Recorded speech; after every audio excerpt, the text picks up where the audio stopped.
Warriors suffered a heavy nerf when the Healing Signet skill was nerfed because Healing Signet allowed warriors to be very aggressive while also being survivable and tanky. And now warriors have to use heal skills with cast times. And I know that sounds like, that's kind of what everyone does, right? They use heal skills with cast times, except maybe Ellie's. But the difference is so massive in using a heal skill that has a cast time than not using one with a cast time, because a lot of the sustain from this build that I'll be showing you guys comes from actually using skills and landing them and doing damage. So you have to stop doing that to use your heal skills, so you lose the synergy of the build on top of also giving the enemy the potential to counterplay you by interrupting you. So warriors did suffer quite a lot there, but in return, mending is actually a really strong skill still. So that's kind of the reason why warriors feel a little bit weak, is because it's not so passive that it gains its sustain, but the playstyle is still there, and the Strength Spellbreaker playstyle is one of the most fun and probably still one of the best playstyles for warrior. So I want to show you guys this build for World vs. World Roaming.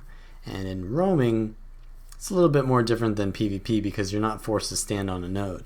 So the sustain that you lost isn't as big of an issue. Obviously you can't sit there outnumbered in World vs. World, but you're also not forced to sit outnumbered. So the idea of the build is you have tons of might synergy with Forceful Greatsword. By the way, Forceful Greatsword is one of the most overpowered traits in the game. It gives you 20% recharge on your Greatsword skills, 240 power while in Greatsword, and then half that when you're not in Greatsword, and then might on crit. So it's just so many effects stacked onto one trait that it's just busted. And that's why I would take strength over defense any day. You also gain 15 endurance when you land a burst skill, and you also have reckless dodge, which is when you're in combat, your dodge skill will do an unblockable attack, does decent damage, and it'll give might for each foe you hit. You also gain 10 extra power for every might stack you have, so might is 30 power, and with this trait line it's 40 every stack. So that adds up and gives you a lot more damage with the Forceful Greatsword trait as well. So this all comes together with Might Makes Right. So whenever you gain a might stack, you gain 66 healing and 2 endurance. So if I dodge and get 4 might, because 50% chance to get might on hit when I'm not in Greatsword from Forceful Greatsword, that'll give me 66 times 4, which is like 250 healing, and that'll give me 8 endurance, and that means more dodges equals more might, and that's sort of like a feedback loop with itself. So there's a lot of self synergy with this build.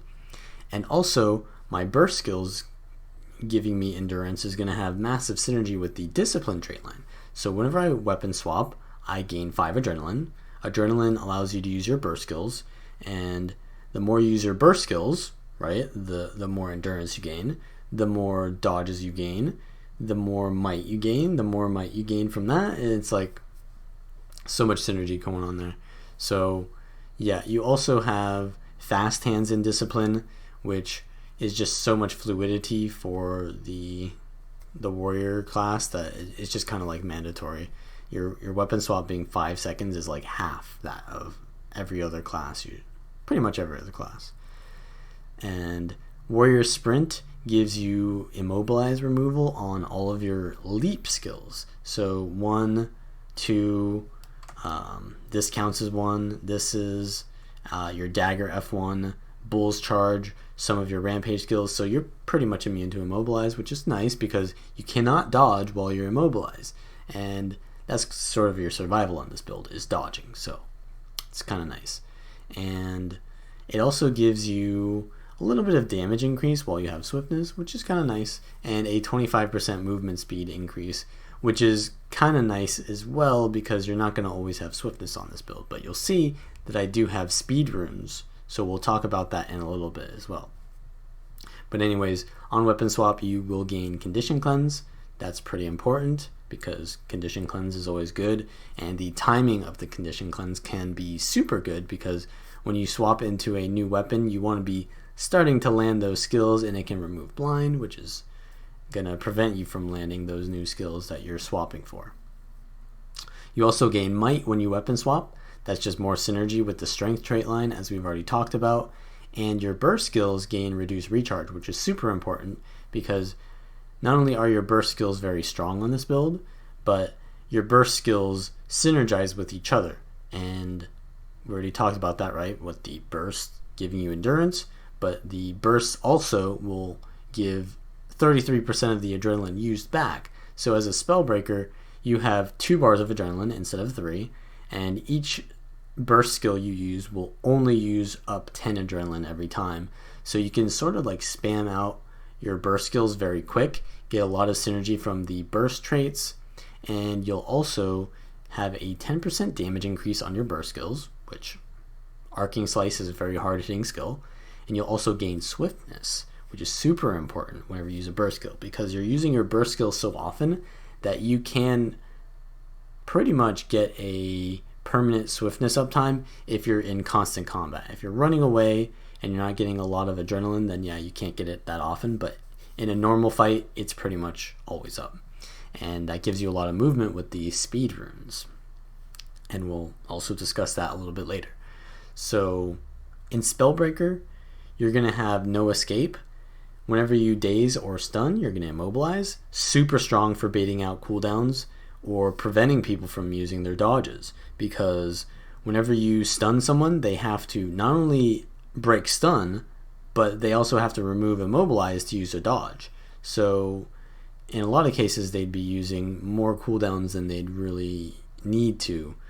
And it's super good with dazes, so you have daze on full counter proccing, and on your Dagger 3, so whenever someone is dazed, they cannot use skills, and whenever they're immobed, they cannot dodge. So that's pretty much effectively the same as a stun, but better because they have to remove both.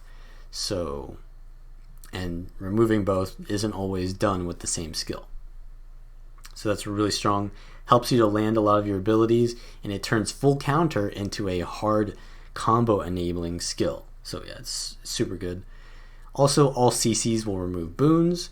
Boons are a very integral part of the game, so this is just a strong trait because you have boon removal, but also because you just have so many CCs on this build. So not only do you have boon removal, you have plenty of it. And whenever you remove a boon, loss aversion will give you adrenaline. So adrenaline gives you bursts, which gives you boon rip, right? Because your burst on your F1 is giving you, with breaching strike, you remove 3 boons if it lands. On your full counter, you'll CC, so that's also boon removal. So boon removal gives you adrenaline, which allows you to use more of your adrenal skills, which gives you endurance, which gives you dodges, which allows you to get more might, and then might gives you more dodges. So it's like there's so much synergy on this build, it's just insane. And how that basically works is you just play as aggressively as possible because all of these traits are scaling with your normal DPS kind of rotation. So your sustain just comes from being aggressive. So it makes it a really fun kind of play style where you just get to, just go in. And you also have Attacker's Insight, which is super important.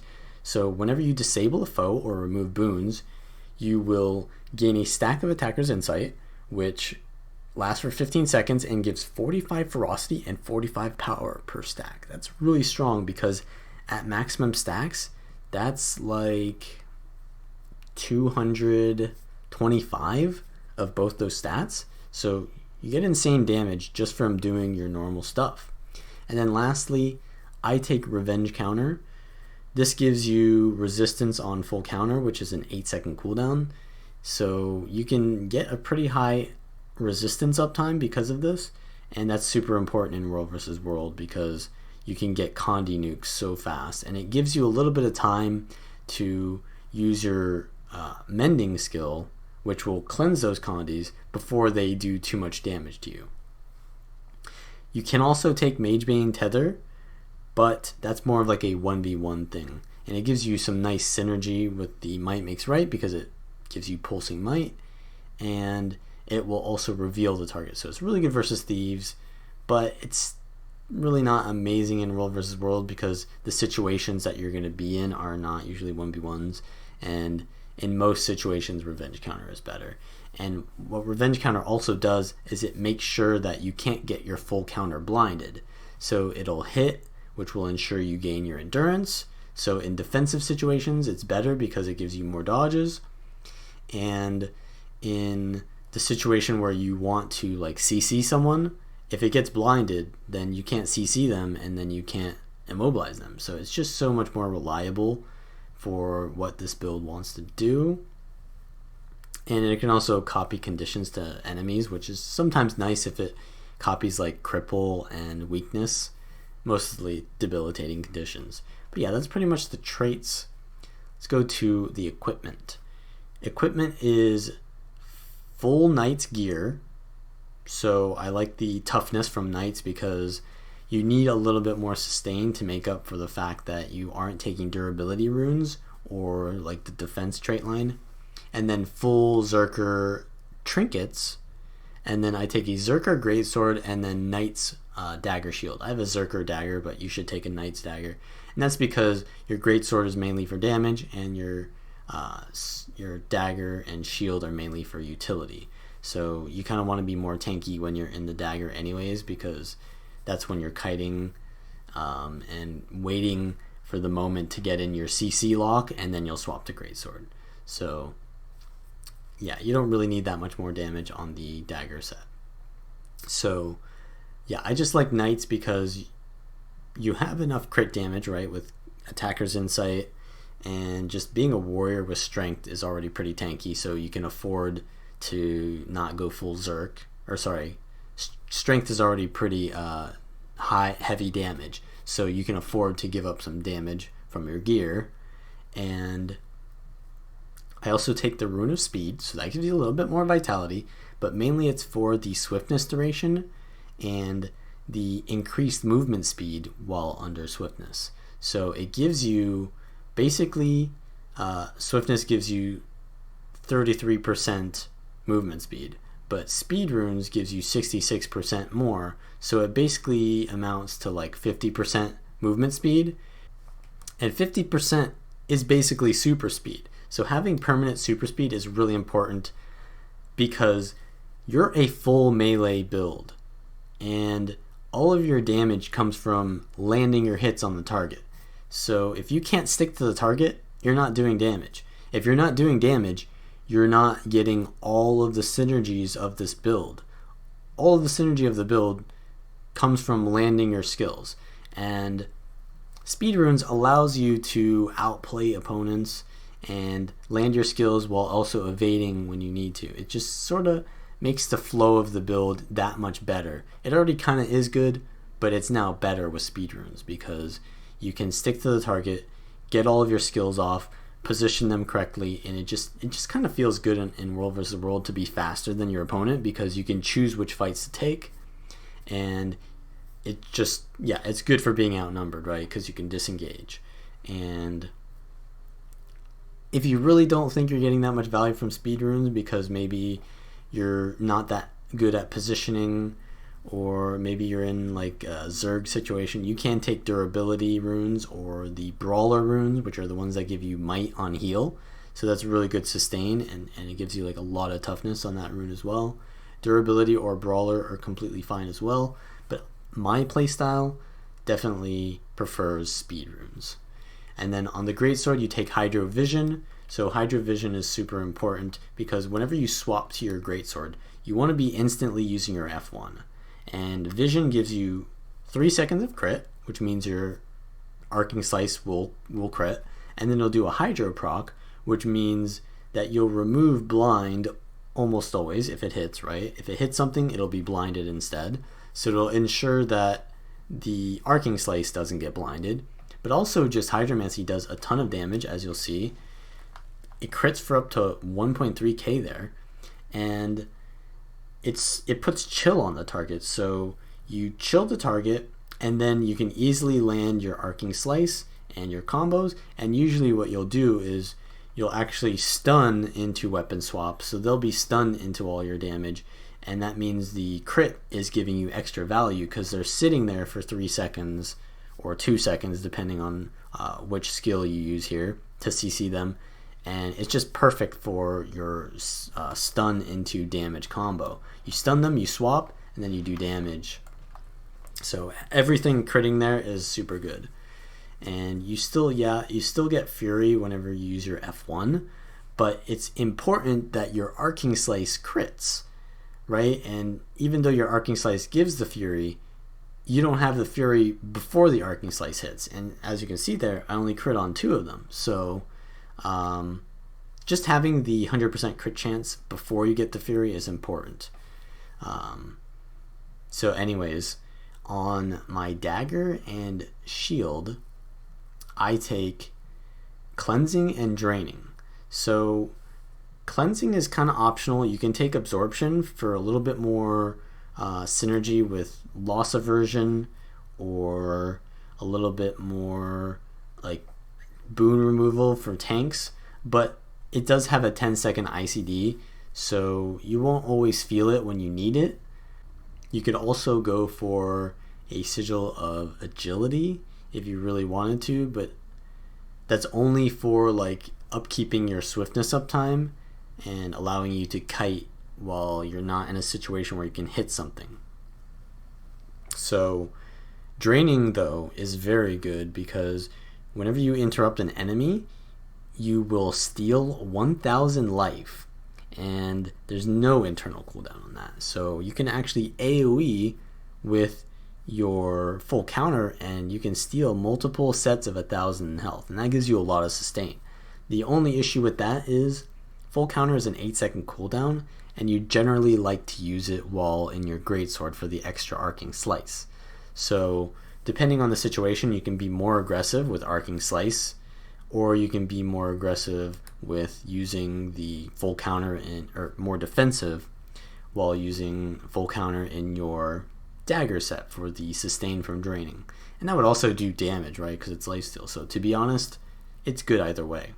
I take the Orient Truffle and Meat Stew just for more dodges. So whenever you dodge, you gain might, and obviously gaining might gives you more dodges, so it's kind of like more synergy there, and the endurance regen as well. So it's just so much synergy there, as we've already mentioned with the strength trait line. And just use any kind of sharpening stone, to be honest.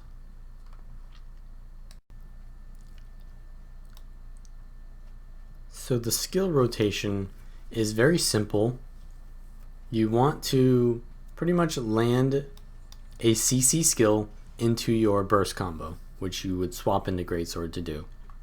So generally, you'll open up every fight, right? You'll engage maybe with a rush or your blade trail, and then you'll try to get some evades in. You don't have any adrenaline usually at this point, so you'd swap into your shield dagger set, maybe do a little bit of blocking here to wait for an opening, and then once you have the opening, you basically use disrupting stab, and that'll do a daze into the immobilize, and then while they're immobilized and dazed, you can shield bash for a 2-second stun, swap to Greatsword, F1, and then 100 blades while they are in the stun. And right before the stun ends, you want to do whirlwind attack, because they're going to try to counter pressure you afterwards, and this is a sort of quick burst skill that gets you out of there. So that's pretty much how the combo works in general. There's a lot of play that you can do and mind games that you can do based on the matchup, and Warrior's a very good duelist, so it makes it really good in World versus World because of that. But basically the idea of the build is that your burst skills are the most important thing, and then you want a full counter to bridge the gap between your burst skills, because your full counter actually recharges your burst skill if it procs. So you won't be able to see it here, but your F1, right, it gives you 33% of your adrenaline back, and then you can use another full counter, right, and that would use up that much adrenaline, but it'd give you it back if you procced it on something. So you have to be really good at timing your full counter and putting it into skills that are like ground target AoEs, or skills that they can't stow, or stuff that's pretty slow so you can predict the animations. But yeah, basically full counter is like a counterattack skill, gives you stability, and that basically means that if someone wants to interrupt the skill, they have to remove the stability and also interrupt you in the same skill, which is kind of hard for a lot of skills to do. And it gives you an evade frame, so it's really strong for being outnumbered. But then it also dazes for 2 seconds. So 2-second daze on an 8-second cooldown, that's a lot of CC uptime. And it's just why Spellbreaker is just the alpha warrior class right now. It's just a strong ability. And the fact that your F1 skill, Arcing Slice, doesn't scale with adrenaline usage, so the Fury uptime actually scales. So your Arcing Slice is always dealing massive damage, unlike the Axe on Spellbreaker, which scales with the adrenaline usage. And because you're a Spellbreaker, right, you're not using 30 adrenaline every time you're at max adrenaline, right? You're only using 10. So it makes Arcing Slice this spammable DPS skill, because you can use it, and then you can use full counter, and then you can use it again. And you've got a lot of boon rip because of full counter, and that'll allow you to use the double Arcing Slice. Even though that would cost 30 adrenaline, you would get 6 adrenaline back from using 2 adrenal skills. If you hit something, you're also gaining adrenaline, and then if you CC something, you're gaining adrenaline from loss aversion. So that allows you to basically do 30 adrenaline bursts, which is super important to the build's flow. And also, when you're in the Dagger, your Breaching Strike gives you a 3 boon removal, which would give you 2 adrenaline per boon remove. So that's just giving you 9 adrenaline if it removes 3 boons. So that's basically giving all your adrenaline back that you used. So yeah, it's just really good. You use your 2 skill and your F1 skill in Dagger to catch up and to leap on the target and do damage. They do pretty decent damage. Your auto attack has a really good might generation on it, so that gives you sustain and all the might stuff that you want. Shield block is just a nice block, and blade trail you kind of want to use to fill the gap between you sticking to your target.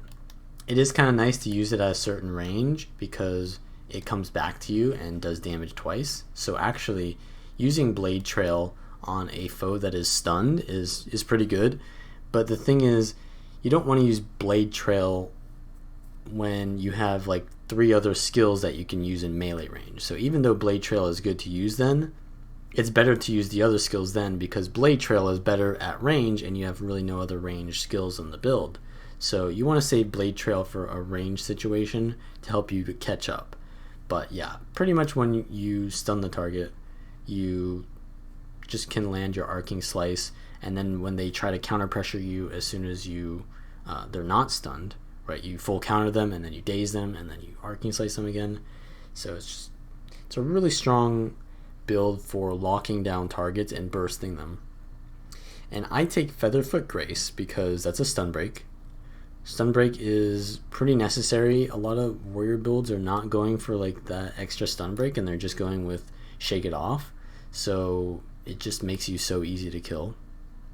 So I like Featherfoot Grace. It gives you more resistance, which helps you to fill the gap between your Mending, which gives you 5 Condi Cleanse. And you're taking the physical trait, which makes it a 16-second cooldown. So Mending is already a really good skill, but now it's a really good spammable heal skill that removes 5 Condis. So you have a ton of Condi Cleanse on this build. And I use Shake It Off still, even though it's kind of like an optional slot here to use Shake It Off. You can either take like what is the stability balance stance, which is a lower cooldown stun break, which gives you stability and swiftness, which is nice because the swiftness is good for your burst mastery and swiftness uptime for speedruns. But you pretty much need the extra Condi cleanse on demand because it's your only on demand Condi cleanse, right? And if you do go with balance stance, the stability is always good, but it can get corrupted, and it sometimes feels just worse to have balance stance than to have extra Condi cleanse, though the balance stance does give you immunity to crit, so it can be good. So either way, both of these skills are good. And Rampage is kind of nice. You just use the 3 skill for damage, and then all the other skills just do CC, and you fill the gap. You land one of your CC skills at the end of Rampage, and then you use your Greatsword 1 while they're CC'd, and you leave the form. And Rampage can also be used to disengage, but Bull's Charge is kind of like a mini Rampage because it is a hard CC skill and enables a lot of your combos. And because you have so many CCs in this build, it taxes the opponent of their stun breaks very quickly. So what you want to do is you want to use Bull's Charge, like even though it's a low cooldown, it's a 3-second knockdown. So you want this CC to land, if any of them, right? So you want to bait out a couple stun breaks before you go in for the Bull's Charge. And once you do go in for the Bull's Charge, if it lands, that's a 3-second knockdown. That's kill condition right there. A 3-second knockdown in a build this aggressive. So yeah, it's really strong, and that's pretty much how the build works. It's mostly about practice and mechanics more so than theorycraft. You just have to get the rotation down, just hit the golems a lot, and you'll get used to it. But yeah, it's a really fun build for me as a non-warrior main. It feels a lot more rewarding because it has sort of like a Revenant playstyle to it. It's very aggressive, and you get rewarded by hitting things for sustain, whereas like a defense warrior build feels kind of not so interactive. So I really like this.